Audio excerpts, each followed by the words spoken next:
یہ وہ آخری غلبہ ہے نور مصطفی ہے جس کے لیے ہم دیوانوں کو چنا گیا ہے. اور دیوانے اس لیے کہ جب تک دیوانگی پیدا نہیں کریں گے اس وقت نہ عشق کا مضمون ہم سمجھ سکتے ہیں، نہ ہم پروانوں کا رخ کا رنگ اختیار کر سکتے ہیں. دیکھو پروانہ جب جل بھی جاتا ہے تو ایک نور کی صورت میں جلتا ہے، ایک چھوٹی سی روشنی پیدا کرتا ہوا مرتا ہے. بس اس راہ میں اگر جانیں بھی فدا کرنی پڑے تو اٹھو اور محمد مصطفیٰ کے نور پر جل جاؤ، اور اس وقت اس تھوڑی سی روشنی پر جس میں تمہاری جان فدا ہو ہمیشہ کے لیے فخر کرو، کیونکہ یہی نور ہے جو آئندہ تمہارے لیے موت کے بعد ایک دائمی نور بن جائے گا. بس نور کے سوا چارہ کوئی نہیں ہے، اور یہی تبلیغ کا بہترین ذریعہ ہے. اللہ تعالی ہمیں اس کی توفیق عطا فرمائے. اب اس پیغام کے بعد میں مختصراً MTA سے متعلق کچھ باتیں آپ کے سامنے رکھنا چاہتا ہوں. تفصیل سے اس مضمون پر پھر بعد میں روشنی ڈالوں گا، لیکن یہ بتانا ضروری ہے کہ کچھ عرصے سے MTA کے خلاف کچھ سازشیں ہو رہی تھیں، اور بے حد کوشش تھی کہ ایسے موقع پر اچانک ہمیں بے بس اور نہتہ کر کے چھوڑ دیا جائے کہ ہم چاہیں بھی تو کوئی متبادل نصیب نہ ہو. یہ محض اللہ تعالیٰ کا احسان ہے، اور اس کا تعلق بھی ایک نور سے ہے کہ جب خدا تعالیٰ ایسے حالات کو دیکھتا ہے جس کا ہمیں علم نہیں، تو اللہ تعالیٰ اس وقت طبیعتوں کو جھنجھوڑتا ہے اور متوجہ کرتا ہے کہ متبادل انتظام کی کوشش شروع کر دو. چنانچہ 1 سال کا عرصہ ہوا جبکہ خدا نے میرے دل میں یہ بے چینی پیدا کی کہ موجودہ نظام پر ہرگز انحصار نہیں کیا جا سکتا، اور جماعت احمدیہ کو کسی ایک کی مرضی پر نہیں چھوڑا جا سکتا. اس لیے فوری طور پر متبادل انتظامات شروع کرو. اور بظاہر ایسی مشکلات تھیں جیسے ٹھوس دیوار سے آدمی سر ٹکرائے اور کوئی راہ نہ پائے، لیکن میرے دل میں کامل یقین تھا، رہا اور اب بھی ہے، آئندہ رہے گا، کہ یہ نظام اللہ تعالیٰ نے جاری فرمایا ہے. اس لیے کیسی مشکلات ہوں، ہمارا فرض صرف اتنا ہے کہ حتی المقدور استطاعت کے مطابق کوشش کریں. آگے راہیں کھولنا خدا کا کام ہے. چنانچہ ایسا ہی ہوا. ہر مشکل کے وقت ایک اور راستہ پیدا ہوتا دکھائی دیا، اس کی پیروی کے نتیجے میں کچھ مشکلات اور ابھریں، پھر اور راستے پیدا ہوتے دکھائی دیے، یہاں تک کہ خدا کے فضل کے ساتھ وہ چیلنج جو اندر ہی اندر کیڑوں مکوڑوں کی طرح پل رہے تھے، جو جراثیم کی طرح آخری حلہ بول کر پھٹ پڑنے کے لیے تیار بیٹھے تھے، جب وہ ظاہر ہوئے تو اس سے پہلے خدا نے ہمارا متبادل انتظام فرما دیا تھا.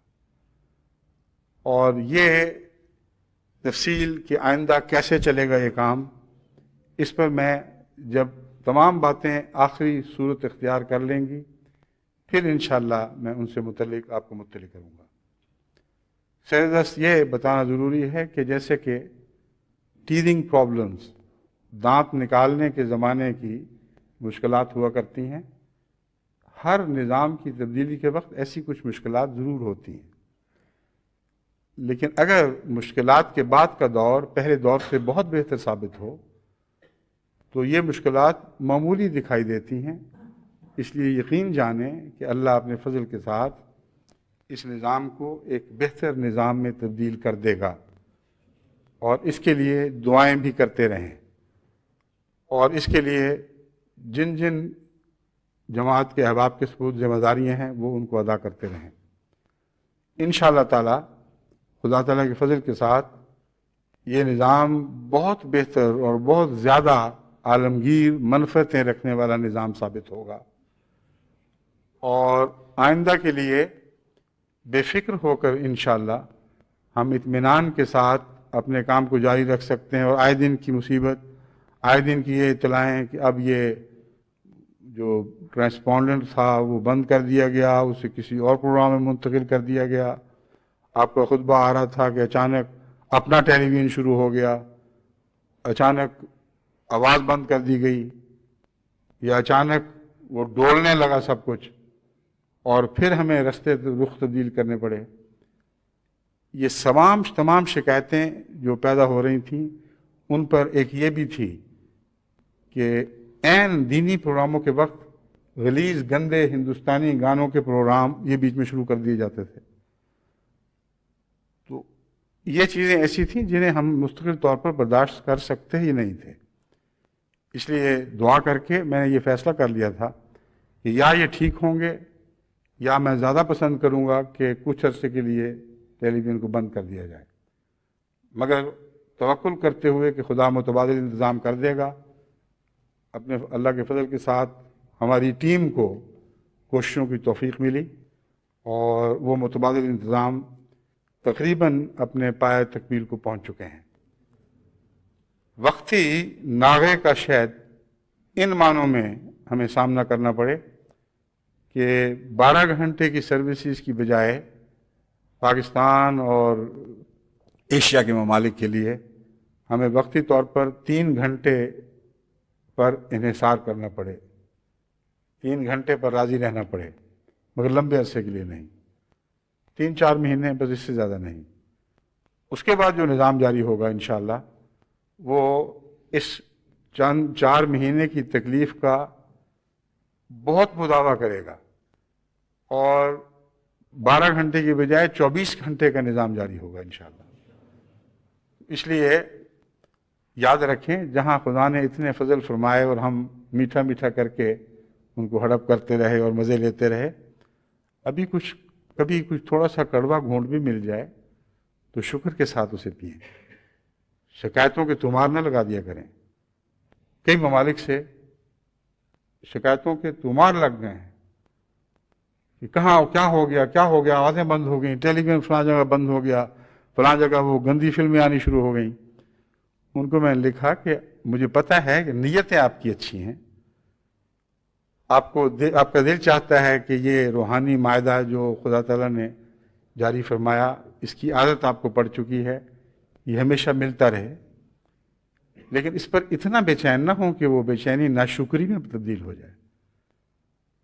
اس بات کو یاد رکھیں کہ ایک دفعہ ایک بادشاہ نے، جس کو اپنے ایک خاص غلام سے جو غلامی ہی کے رستے سے وزارت تک پہنچا تھا بہت زیادہ پیار تھا، اس پر ہونے والے اعتراضات سن کر آخر یہ فیصلہ کیا کہ اس قضیے کو ایک دفعہ چکا دیا جائے کہ کون اچھا ہے اور کیوں اچھا ہے.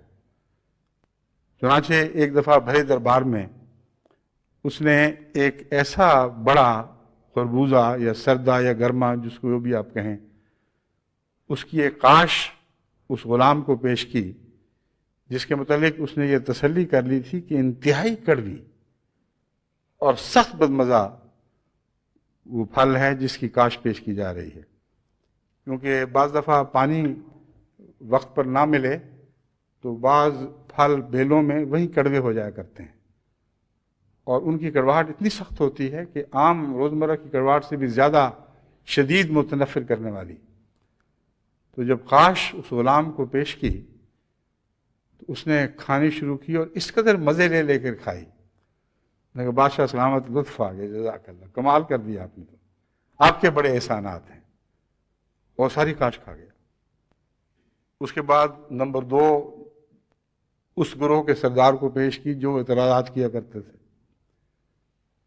تو ایک لقمہ ہی منہ میں گیا تھا کہ تھوک کر کے درباری آداب کو بھی ملحوظ نہیں رکھا، کاش اٹھا کے پھینک دی اور کہا بادشاہ سلامت، اتنی خطرناک بدمزہ، ایسی کڑوی چیز تو میں نے زندگی میں کبھی نہیں چکھی. بادشاہ نے کہا مجھے پتا تھا، مگر یہ بھی تو انسان ہے، اس کو بھی تو میں نے یہی کاش دی تھی. اس نے تو کچھ اور رد عمل دکھایا ہے، تمہارا رد عمل اور ہے. اس نے پھر اس کی طرف متوجہ ہو کے کہا، پوچھا اس سے کہ تمہیں کیا ہو گیا تھا، اتنی کڑوی اتنی بدمزہ کاش کھاتے وقت ذرا بھی چہرے پر اثر ظاہر نہیں کیا اور ساری کی ساری کھا گیا. اس نے کہا بادشاہ سلامت، آپ کے احسانات میں ڈوبا پڑا، ایک میٹھی کاش جو آپ نے مجھے عطا کی ہے، ساری زندگی ان کاشوں کے مزے لوٹتا رہا ہوں. میں ایسا بد نصیب اور بدبخت نہیں ہوں کہ ایک آزمائش کی کاش آئے تو اس پر تھو شروع کر دوں۔ بادشاہ نے کہا یہ فرق ہے، جو شکر گزار بندے ہوا کرتے ہیں انہی کو عظمتیں عطا کی جاتی ہیں، انہی کو سعادتیں نصیب ہوتی ہیں۔ بس جو بھی خدا نے ہم پر احسان فرمائے یہ ہماری کسی کوشش اور کاوش کا نتیجہ نہیں تھے۔ جاہل ہیں جو یہ سمجھتے ہیں کہ ہم پر بنا ہے اور ہماری کوششوں کے نتیجے میں ہمیں کچھ نصیب ہو رہا ہے۔ وہ مالک اور قادر خدا ہے، جس طرف سے چاہے جہاں سے چاہے اس نے آسمان سے ہم پر رحمتوں کی بارشیں نازل فرمانی ہی فرمانی ہیں۔ بس اگر وقتی ابتلا پیش آئیں تو ان میں ثابت قدم رہیں، ان پر بھی خدا کا شکر ادا کریں، اور یہ بھی سوچیں کہ آپ کو کتنی عظیم نعمت ملی تھی کہ اب اس کے نہ ہونے سے کتنی بے چینی محسوس ہو رہی ہے۔ تب آپ کو سمجھ آئے گی کہ نعمتوں کی قدر کیسی کی جاتی ہے۔ تب آپ کا ذہن اس طرح منتقل ہونا چاہیے کہ اتنا عرصہ تو ہم نے ناشکری میں گزارے، احساس ہی نہیں کیا کہ خدا نے ہمیں کیا کچھ عطا فرمایا تھا۔ پھر اس کے نتیجے میں جب خدا کے فضل نازل ہوں گے ان کی کوئی انتہا نہیں ہوگی۔ اور جیسا کہ میں نے بیان کیا ہے، کوئی دنیا کی طاقت خدا کے فضلوں کی راہ میں حائل نہیں ہو سکتی۔ یہ الہی تقدیر ہے۔ تمام دنیا کی پھونکوں سے بھی یہ چراغ بجھایا نہیں جا سکتا جو آج محمد مصطفیٰ کے دین کو دنیا پر غالب کرنے کے لیے روشن فرمایا گیا ہے۔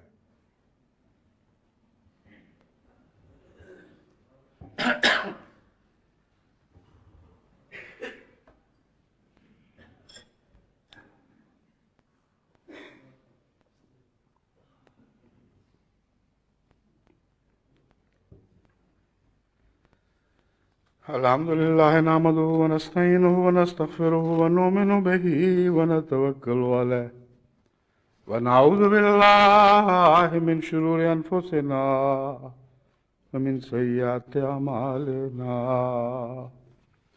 من يهده الله فلا مضل له ومن يضلله فلا هادي له ونشهد أن لا إله إلا الله وحده لا شريك له ونشهد أن محمدا عبده ورسوله عباد الله رحمكم الله إن الله يأمر بالعدل والإحسان وإيتاء ذي القربى وينهى عن الفحشاء والمنكر والبغي يعظكم لعلكم تذكرون اذكروا الله يذكركم وادعوه يستجب لكم ولذكر الله أكبر. ما كان